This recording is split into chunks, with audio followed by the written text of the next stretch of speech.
दोस्तों नमस्कार, ओम साईं राम। दोस्तों सुबह के 3:15 बजे हैं, 1 नवंबर 2022।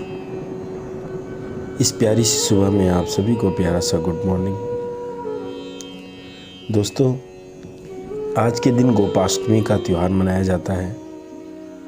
आइए जानेंगे गोपाष्टमी क्या होती है। दोस्तों गोपाष्टमी महोत्सव गोवर्धन पर्वत से जुड़ा है। प्रत्येक वर्ष कार्तिक शुक्ल पक्ष की अष्टमी तिथि को गोपाष्टमी के रूप में मनाया जाता है। यह मथुरा, वृंदावन और अन्य ब्रज क्षेत्रों में बहुत ही धूमधाम से मनाए जाने वाला त्यौहार है। गोपाष्टमी 1 नवंबर यानी आज 1:10 सुबह से लेकर शाम को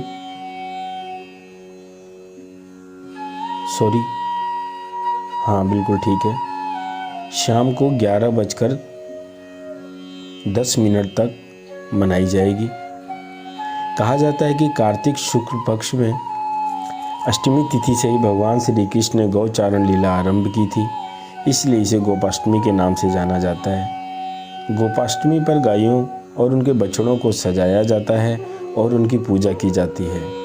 गाय और बछड़े की पूजा करने की रस्म महाराष्ट्र में गोवत्स द्वादशी के समान ही मनाया जाता है। इस दिन बछड़े सहित गाय का पूजन करने का विधान है। इस दिन प्रातः काल उठकर नित्य कर्म से निवृत्त करके स्नान आदि करके प्रातः काल ही गौओं और उनके बछड़ों को भी स्नान कराया जाता है। गौ माता के अंगों में मेहंदी, रोली, कुमकुम, चंदन आदि के चापे लगाए जाते हैं। गाय को सजाया जाता है। प्रातःकाल ही धूप, दीप, पुष्प, अक्षत्र, रोली, गुड़, जलेबी, वस्त्र और जल से गौ माता की पूजा की जाती है और आरती उतारी जाती है। पूजन के बाद गौ ग्रास निकाला जाता है। गौ माता की परिक्रमा की जाती है। परिक्रमा के बाद गौओं के साथ कुछ दूर तक चला जाता है। दोस्तों यह थी गोपाष्टमी की पूजन विधि। आइए अब जानते हैं कि आखिर ये गोपाष्टमी की जो पौराणिक कथा है उसके पीछे भगवान श्री कृष्ण की क्या लीला थी। भगवान श्री कृष्ण जब 6ठे वर्ष की आयु में प्रवेश कर रहे थे तब एक दिन भगवान माता यशोदा से बोले, मैया अब हम बड़े हो गए हैं। मैया अब हम बड़े हो गए हैं। मैया यशोदा ने कहा, अच्छा लल्ला अब तुम बड़े हो गए हो तो बताओ अब क्या करें। श्री कृष्ण ने जवाब दिया कि अब हम बछड़े चराने नहीं जाएंगे, अब हम गाय चराएंगे। तो मैया यशोदा ने कहा, ठीक है बाबा से पूछ लेना। मैया के इतना कहते ही झट से श्री कृष्ण जी नंद बाबा से पूछने पहुंच गए। नंद बाबा ने कहा, लाला अभी तुम छोटे हो, अभी तुम बछड़े ही चराओ। श्री कृष्ण जी ने कहा, बाबा अब हम बछड़े नहीं गाय चराएंगे, अब हम बड़े हो गए हैं। जब भगवान नहीं माने तो बाबा बोले, ठीक है लाला तुम पंडित जी को बुला लो, वो गौचारण का मुहूर्त देखकर बता देंगे।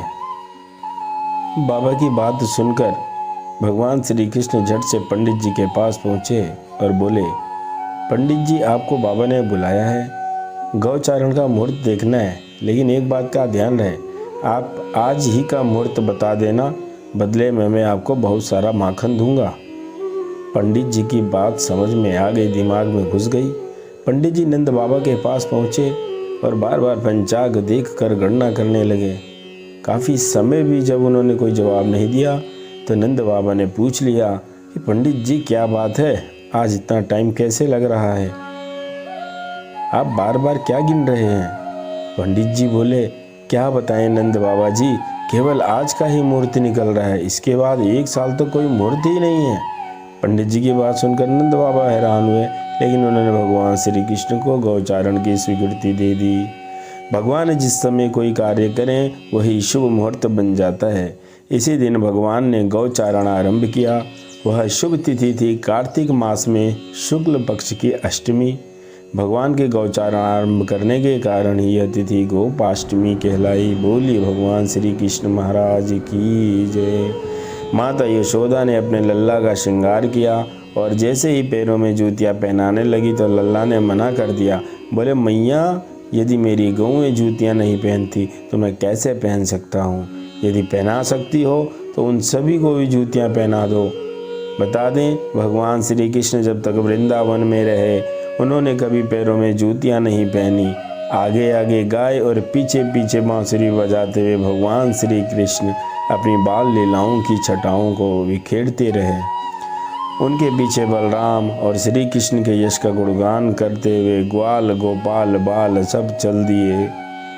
इस प्रकार से विहार करते हुए भगवान श्री कृष्ण ने जब वन में प्रवेश किया तब से भगवान की गोचारण लीला का आरंभ हुआ और तब से ही यह त्यौहार गोपाष्टमी के रूप में मनाया जाने लगा।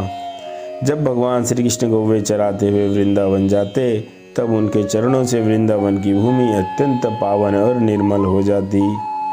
वह उन गौवों के लिए हरी भरी घास से युक्त एवं रंग बिरंगे पुष्पों की खान बन गई थी। बोली श्री कृष्ण भगवान की जय।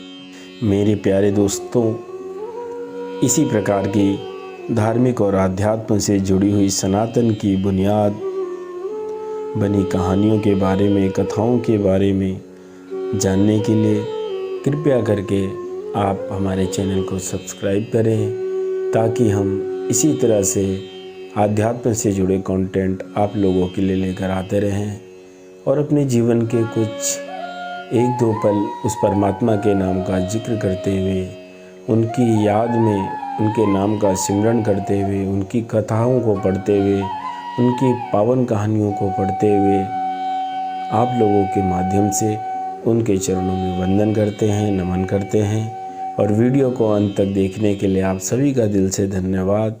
जल्दी मिलते हैं अगली वीडियो में, तब तक के लिए अपना ख्याल रखें। जय साईं राम।